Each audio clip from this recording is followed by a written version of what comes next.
siku ya Jumatatu tulioianza kwa mujibu wa kalenda na ratiba katika usiku. Maana tunajua majira hubadilika nyakati za usiku. Bwana Yesu, tunakushukuru kwa ajili ya usiku wa leo na kwa ajili ya siku hii ambayo umetupatia. Asante kwa ajili ya pendo lako. Asante kwa ajili ya neema yako. Asante kwa ajili ya nafasi nzuri na ya pekee ambayo umetuwezesha watoto wako. Bwana, tunajua si kwa nguvu zetu kufika leo tena, maana ni kwa pendo lako lililo la pekee na la kweli kwenye maisha yetu. Maana imeandikwa, kwa maana jinsi wewe uliupenda ulimwengu ukamtoa mwanao, ili kila muaminie asipotee bali awe na uzima wa milele. Nasi Bwana tunakushukuru kwa ajili ya uzima, kwa ajili ya kutuamini tena na juma hili. Baba, asante kwa neema yako. Baba, asante kwa uaminifu wako. Baba, asante kwa ajili ya mkono wako ulio hai na mkono wenye nguvu na mkono usioshindwa na mkono wa neema na mkono wenye uhai na mkono ambao ukikaa mahala popote mkono wako unatawala. Nasi tunakushukuru Bwana kwa nafasi na kwa upendeleo wa pekee kwenye maisha yetu. Roho Mtakatifu, tunakuinua, tunakushukuru. Asante kwa kutulinda toka Jumatatu ya wiki iliyopita, lakini kwa sasa Bwana umetupa neema mpya na nafasi nyingine tena kwenye maisha yetu. Roho Mtakatifu inuliwe. Bwana wa majeshi, tunakutetea. Bwana wa majeshi, tunakutukuza na tunakubariki. Asante kwa ajili ya wakati huu. Asante kwa ajili ya wasaa huu. Asante kwa ajili ya siku nzuri uliotupatia kama watoto wako na kama wanao. Tunakuinua Mungu uliye hai, tunakuinua Mungu usiyeshindwa, wewe uliyeanzishwa kazi njema kwenye maisha yetu, katika jina la Yesu Kristo, na wote tuseme amen. Haleluya. Ninalo neno la Mungu usiku wa leo ambalo linatupa mwongozo kwa ajili ya siku ya leo. Ninalo neno la Mungu kwa ajili yako, na neno la Mungu hili ninajua litayaongoza maisha yako kwa namna moja na kwa namna nyingine. Ninataka uweke umakini wako na unipe masikio yako. Ninajua umechoka majukumu ya hapa na pale, lakini Mungu aliyekutia nguvu ya kuweza kuamka majira haya na lango hili la majira haya ni jambo jema. Ninataka nizungumze na wewe kwa habari ya kuona unakokwenda kabla hujafika. Nataka nizungumze na wewe kwa habari ya kuona unakokwenda kabla hujafika. Watu wengi wanatamani kufika ili waone, lakini kawaida ya Mungu ni anakuonyesha kabla wewe haujafika. Kwa nini? Kwa sababu ukifika halafu kaona, itakuwa si Mungu aliyekusaidia, ila itakuwa ni jitihada zako za kukufikisha ndipo kaona. Kwa nini ninazungumza na wewe kwa habari ya kwamba uone unakokwenda kabla hujafika? Nitaanza na wewe kutokea kwenye kitabu cha Mwanzo sura ya 13. Mwanzo sura ya 13 na ule mstari wa 14. Mwanzo ile sura ya 13 na ule mstari wa 14. Neno la Mungu linasema hivi: Bwana akamwambia Abraham alipokwisha kutengana na Rutu, akamwambiaje? Inua sasa macho yako utazame kote hapo, utazame kutoka hapo ulipo, upande wa kaskazini na wa kusini na wa mashariki na wa magharibi. Mstari wa 15. Nami nchi hii yote uionayo nitakupa wewe na uzao wako hata milele. 16. Na uzao wako nitaufanya uwe kama mavumbi ya nchi, hata mtu akiweza kuyahesabu mavumbi ya nchi, uzao wako nao utahesabika. Hapa kuna vitu ambavyo naweza nishare na wewe kwa dakika chache. Jambo la kwanza, tumetoka kwenye wiki la kujitenga na roho za kuaibishwa, si ndio? Sasa kama tumejitenga, Rutu kuna namna alikuwa anamzuia Abraham, kuna vitu Mungu asimwonyeshe. kuna vitu ambavyo vimejitenga na wewe kwenye juma tulilomaliza. Sasa huu ni muda wa Mungu kukuonyesha kuona unakokwenda, ili kusudi unakokwenda kuweze kuwa na matokeo. Cha kwanza, umefanikiwa kujitenga na vile vitu. Cha pili sasa ni Mungu kuanza kukuonyesha.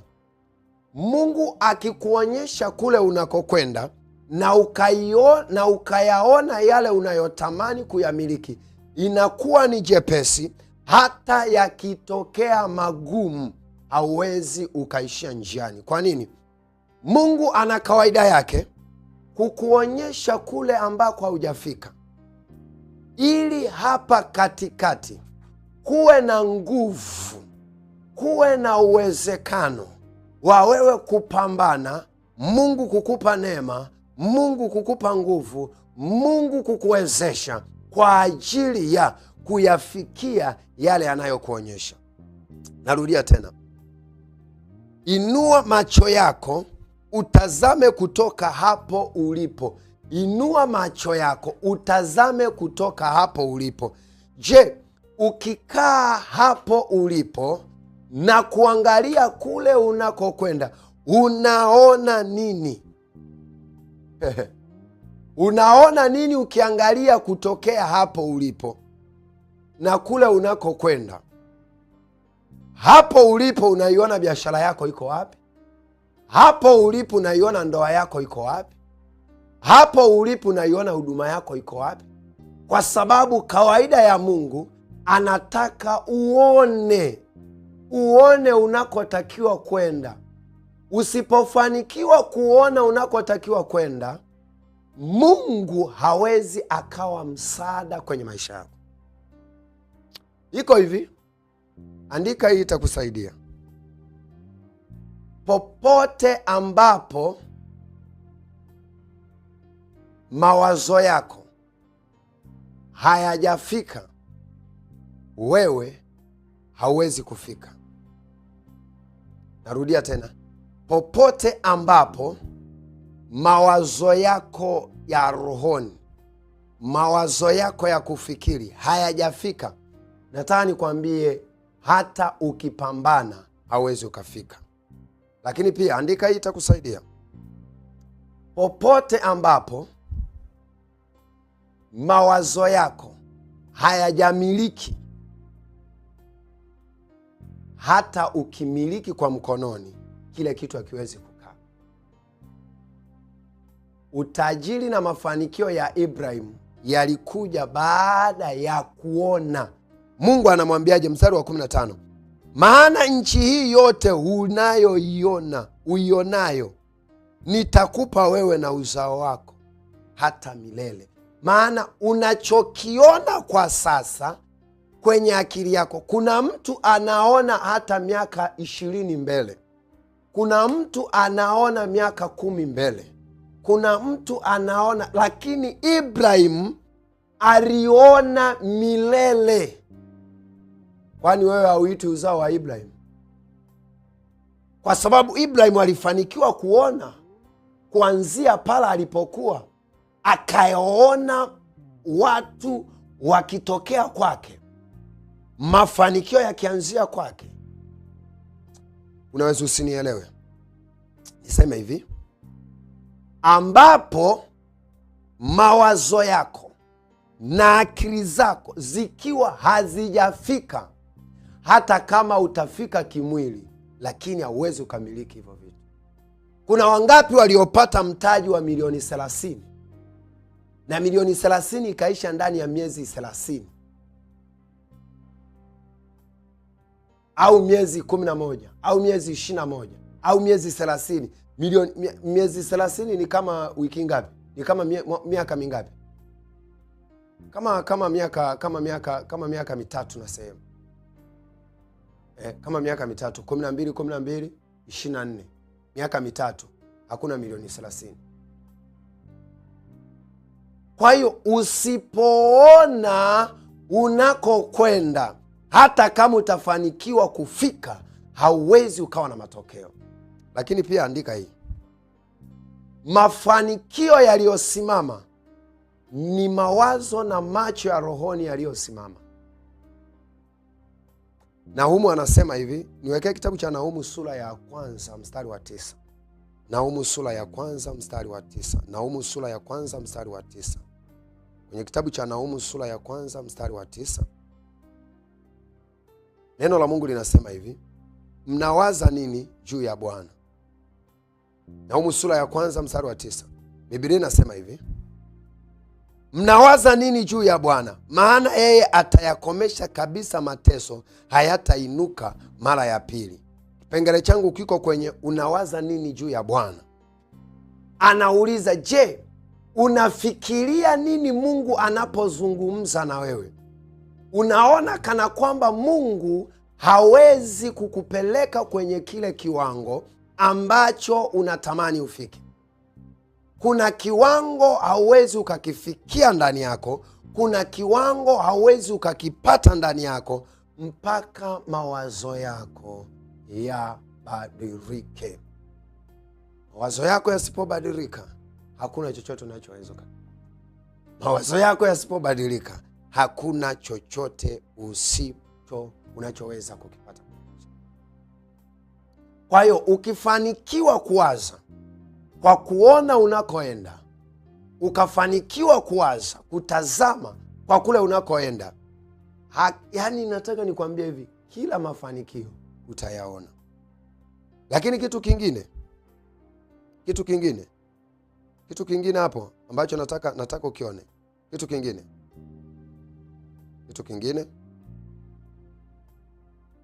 neno la Mungu linasema kwamba Bwana akamwambia Abraham, inua macho yako utazame sasa. Haleluya. Kama unanifuatilia vizuri sema amen.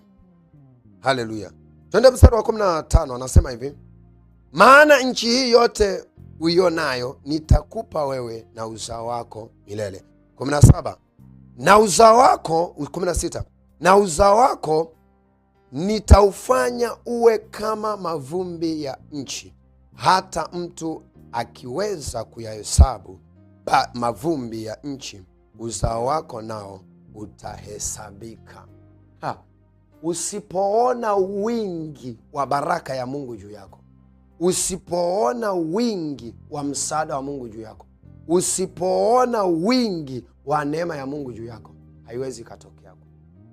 Hakuna chochote utakachokipata. Kwa hiyo kitu cha kwanza unatakiwa ni kuona unakoenda kabla haujafika.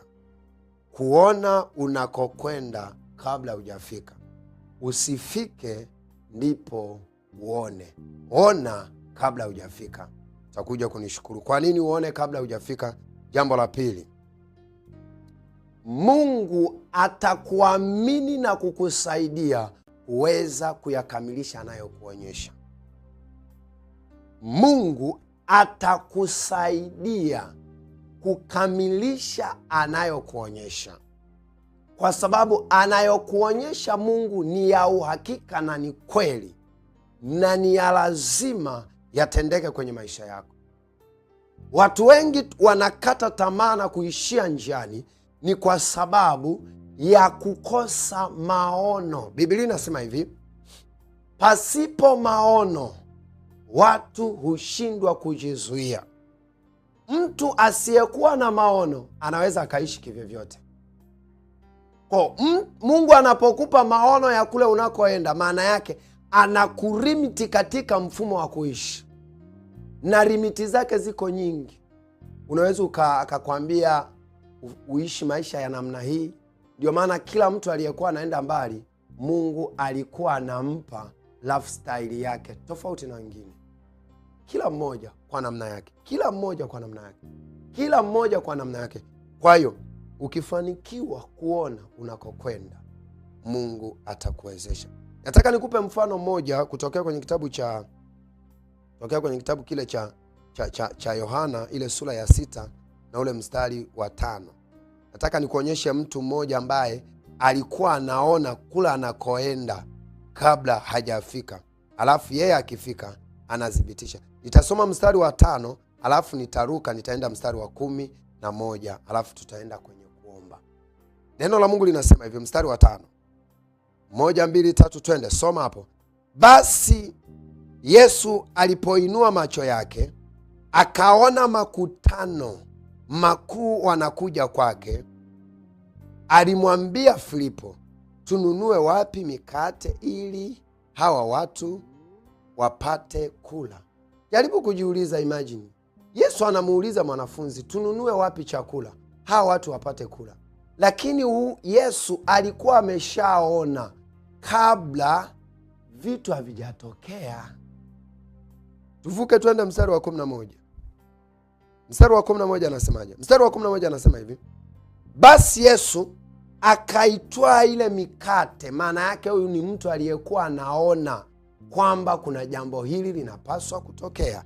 Alikuwa na uwezo wa kuona, alikuwa na uwezo wa kutazama, alikuwa na uwezo wa kuona. Akasema, basi Yesu akaitwaa ile mikate, akaishukuru, akawagawia walioketi, na kadhalika katika wale samaki kwa kadiri walivyotaka. Yaani Yesu aliona uhitaji wao na kila mmoja akampa kwa kadri alivyokuwa anataka. Ninakuombea Mungu akupe uwezo wa kuona kwa kadri unavyotaka katika jina la Yesu. Ninakuombea katika jina la Yesu Kristo aliye hai, ya kwamba uone kwa kadri unavyotaka na Mungu akupe kwa kadri unavyotaka. Maana yake kwenye huu mstari kuna vitu kama vitatu ninaviona. Jambo la kwanza, kiwango chako cha kuona ndiyo kiwango chako utakachomiliki.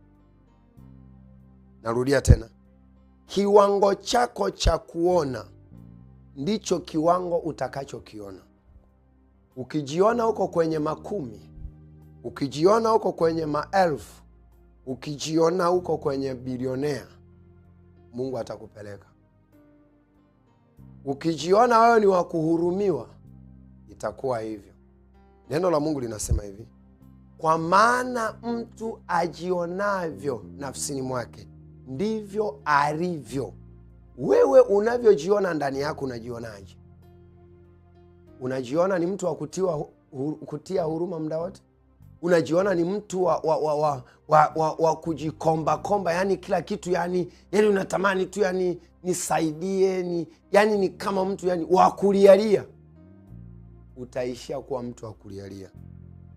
Nataka nikwambie hiki, Roho Mtakatifu, asante. Roho Mtakatifu ameniambia hivi,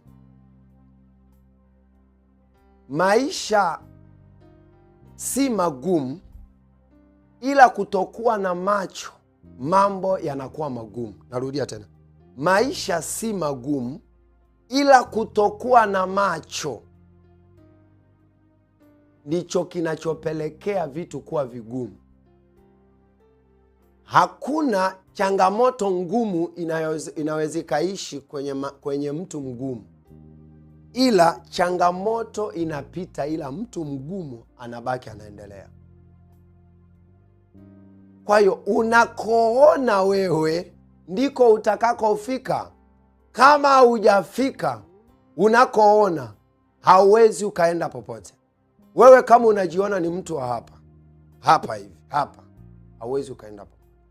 Kwa Yesu aliona anakoenda, aliona anakotakiwa kufika, aliona anakotakiwa awepo, aliona. Kwa hiyo kitu kikubwa ni kuona unakoenda, sio sio kuhisi, ninahisi mimi nitaenda mbali, ninahisi mimi nitakuwa juu, ninahisi mimi nitafanikiwa. Hapana, unapaswa kuona. Unapoona unakuwa na uhakika wa kule unakoenda, unakuwa na uhakika wa kule unakoenda, unakuwa na uhakika wa kule unakoenda. Hauwezi ukawa na uhakika wa kule unakoenda kama haujaona. Mtu wa Mungu, hauwezi ukawa na uhakika kama haujaona unakokwenda. Narudia tena, hauwezi kuwa na uhakika kama haujaona unakokwenda. Ni lazima uone tu unakokwenda, ndipo utafika unakokwenda. Haleluya! Narudia tena, lazima uone unakokwenda, ndipo utakapofika unakokwenda. Nataka nirudi tena kwenye kitabu kile cha Mwanzo, nimalizie hapo, afu baadaye tuelekee kuomba. Haleluya. Kuna vipengele ambavyo nataka nimalizie hapo kwenye kile kitabu cha Mwanzo. Nataka turudi hapo Mwanzo ile sura ya Mwanzo ile sura ya 14, 13 na ule mstari wa 14. Kuna vitu ambavyo nataka nimalizie hapo, alafu then tutaingia kuomba. Karadu shadi dabagadi zura daba. Mstari wa 14 anasema hivi. Mwanzo 13 mstari wa 14. Mwanzo 13 mstari wa 14. Tumefika kwa pamoja. Neno la Mungu linasema hivi. Bwana akamwambia Abraham alipokwisha kutengana na Lutu, inua macho yako sasa ukatazame kutoka hapo ulipo, upande wa kaskazini na upande wa kusini na mashariki na magharibi. Maana yake pande zote 4 uinue uone unakoelekea. Uinue unakoelekea. Andika hiki kitu, kitakusaidia. Macho yako ya ndani, sizungumzi macho ya nje, maana macho ya nje yenyewe hayafiki mbali. Macho yako ya ndani yasipoona makubwa, hauwezi ukayapata. Hata kama huku naongea, mimi ni mfanyabiashara mkubwa, mimi ni mtu mwenye huduma kubwa, mimi ni mtu mkubwa, macho yako ya rohoni yasipoona unakoenda, hauwezi ukafika kokote. Jambo la pili ambalo nataka niendeleze nalo hapo. Jambo jingine ambalo nataka niendeleze hapo. Kuna watu lazima ujitenge nao, ndipo Mungu atakapokuambia ona sasa unakoelekea. Ona sasa, inua macho yako.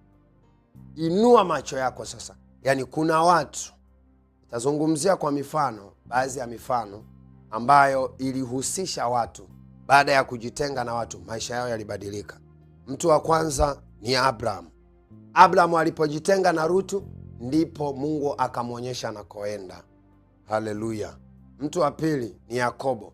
Yakobo baada ya kujitenga na kaka yake Esau na kuelekea kwa mjomba wake Labani, kuna sehemu neno la Mungu linasema hivi, malaika wa Bwana akamwambia Yakobo, inua macho yako ukayaone yale madume yanavyopandana na majike, na utauchukua ule ufito utauweka kwenye maji, na kila atakayezaliwa atakuwa na maraka kulingana na alivyopewa maelekezo. Kwa nini? Yakobo aliona kabla matokeo hayajaja. Yakobo aliona kabla matokeo hayajaja. Narudia tena. Yakobo aliona kabla matokeo hayajaja. Yakobo aliona kabla matokeo hayajaja. Hicho ni kitabu cha Mwanzo sura ya 30 mstari 31 mstari wa 12. Hicho ni kitabu cha Mwanzo 31 mstari wa 12. Neno la Bwana linasema hivi, akasema, inua basi macho yako ukaone mabeberu wote wanaopanda wanyama wa miliaka, maana nimeona yote aliyokutendea Labani. Yaani Mungu aliona, lakini akaja kumuonyesha sasa mafanikio ya mbele, akaja kumuonyesha sasa matokeo yeye Yakobo kabla hayajaja. Haya mambo yalikuwa hayajatokea, lakini Mungu akamuonyesha.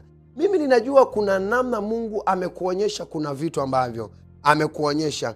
Ninatamani usiku wa leo, na ni maombi yangu usiku wa leo, ukamwambia Mungu, unifungue macho yangu nione kule ninakotakiwa kufika mwaka 2026. Narudia tena, Mungu nifungue macho yangu nione kule ninakotakiwa kufika mwaka 2026. Kwa nini? Kwa sababu ukifanikiwa kufika kwa macho yako ya ndani, macho yako ya rohoni. Abraham aliambiwa pande zote 4, na alipoona akapewa na assignment kwamba uzao wako utakuwa zaidi ya mavumbi ya ardhi. Kama kuna mtu anaweza akahesabu mavumbi, mimi nataka nikupe tu mfano. Chukua tu koleo, lile koleo, hata usijisumbue.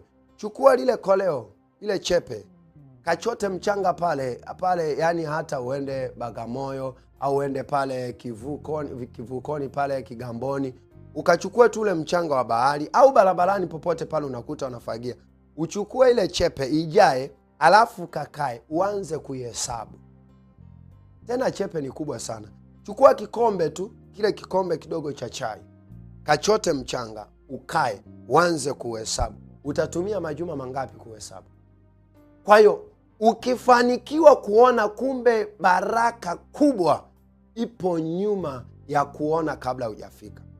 Narudia tena, baraka kubwa imefungwa kwenye kuona kabla hujafika.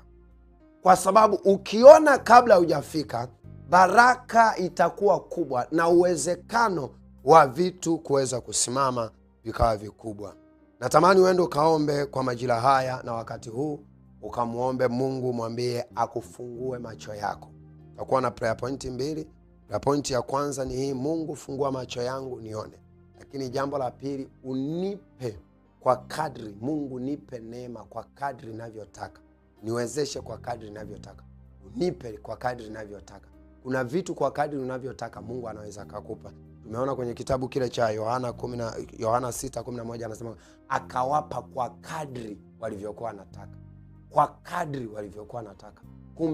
Kumbe kosa si la Mungu kwenda juu, ni kosa ni la kwako. Nataka uende ukaombe. Sema: Baba, katika jina la Yesu, usiku wa leo ninaomba ufungue macho yangu katika jina la Yesu. Ninaomba ufungue macho yangu katika jina la Yesu. Bwana Yesu, usiku wa leo yafungue macho yangu niweze kuona kule ninakotakiwa kufika katika jina la Yesu. Kule ninakotakiwa kufika katika jina la Yesu. Bwana Yesu, ninaomba usiku wa leo yafungue macho yangu. Yafungue macho yangu niweze kuona kule ninakotakiwa kufika kwa jina la Yesu. Kwa jina la Yesu. Kwa jina la Yesu. Kwa jina la Yesu. Kwa jina la Yesu. Kwa jina la Yesu. Haya, anza kuomba ombi hilo. Mwambie Bwana, fungua macho yangu nianze kuona kule ninakotakiwa kufika katika jina la Yesu. Katika jina la Yesu. Haya, anza kuomba ombi hilo. Rikana mashandalaba. Mwambie Mungu ayafungue macho yako uone kule unakotakiwa kuona. Uone kule unakotakiwa kuona. Uone unakotakiwa kufika. Bwana Yesu, fungua macho. Bwana Yesu, fungua macho. Fungua macho yangu nione kule ninakotakiwa kufika katika jina la Yesu. Nisifike afu ndo nikaona, badala yake nione halafu ndipo nifike. Sio kwamba nifike ndipo nione. Hapana, ninaona kabla sijafika katika jina la Yesu. Ninatangaza kwa jina la Yesu, sitaona ndipo ninaona ndipo nifike. Sitafika ndipo ninaona, haitawezekana. Badala yake mimi ninatangaza ya kwamba nitaona na nitafika ninakotakiwa kwa jina la Yesu. Kwa jina la Yesu. Kwa jina la Yesu. Kwa jina la Yesu. Kwa jina la Yesu. Radosh katala de badu zanda yakarado shandalaba yakalababa baba yandeleba shanda yaka rokoriandele masokota yantele kabaragadagada yakarabaro shandalabagada rikanamando robo sagadagada rikanamashandelega. Baba, nipe neema ya kuona kule ninakotakiwa kwenda. Nipe neema ya kuona kule ninakotakiwa kwenda kwa jina la Yesu. Kwa jina la Yesu. Kwa jina la Yesu. Nipe neema ya kuona. Nipe neema ya kuona katika jina la Yesu. Nipe neema ya kuona kule ninakotakiwa kwenda katika jina la Yesu. Ninakataa kufika kwa bahati mbaya. Ninafika kabisa katika jina la Yesu. Kwenye mawazo ninafika, kwenye akili ninafika, kwenye moyo ninafika, kwenye kila eneo ninafika kwa jina la Yesu. Ninakataa kuona ndipo niseme kwamba nimefika. Ninafika kabla sijaona. Mawazo yangu yafike kwenye hilo eneo. Mawazo yako yafike kwenye hilo jambo. Mawazo yako yafike kwenye hiyo huduma. Mawazo yako yafike kwenye hiyo biashara. Mawazo yako yafike kwenye kila eneo, na ninakuombea ya kwamba Mungu akupe kwa kadri ya uhitaji wako, akupe kwa kadri ya njaa yako, akupe kwa kadri ya unavyotaka, akupe kwa kadri ya unavyohitaji, akupe kwa kadri ya unavyotaka, katika jina la Yesu, katika jina la Yesu. Ninakuombea kwa jina la Yesu, ninakuombea kwa jina la Yesu, ninakuombea kwa jina la Yesu ya kwamba Mungu akupe kwa kadri unavyotaka, akupe kwa kadri unavyotaka, akuongeze kwa kadri unavyotaka, ndani yako akuongeze, ndani yako akuongeze, juu yako akuongeze, kwa kadri unavyotaka, kwa kadri unavyotaka. Akupe katika jina la Yesu, akupe katika jina la Yesu, akupe katika jina la Yesu.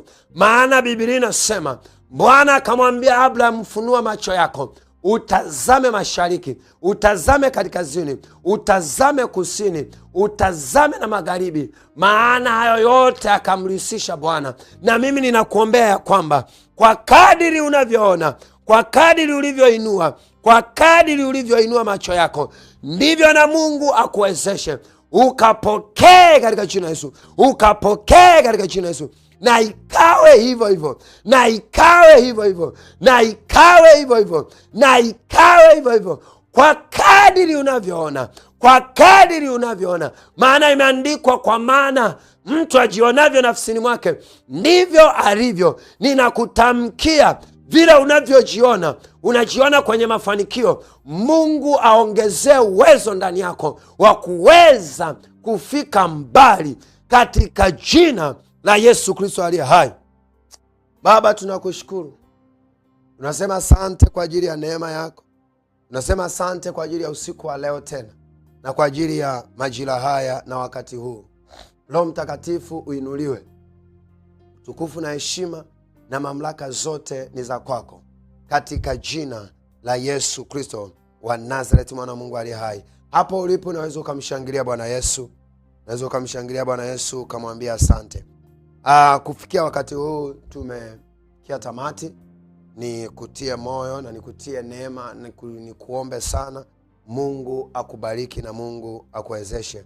Ninakuomba tu hii linki isambaze kwa ajili ya watu wengine na wao wajifunze. Lakini pia kitu kingine, kama una matoleo yako na sadaka yako ya upendo kwa ajili ya kazi ya Mungu, kwa hiyo kwa ajili ya kazi ya Mungu, kwa ajili ya kazi ya Mungu, namba za simu ziko hapo kwenye skrini yako. Namba za simu ziko hapo kwenye skrini yako, unaweza ukatumia. Kuna namba ya Voda na kuna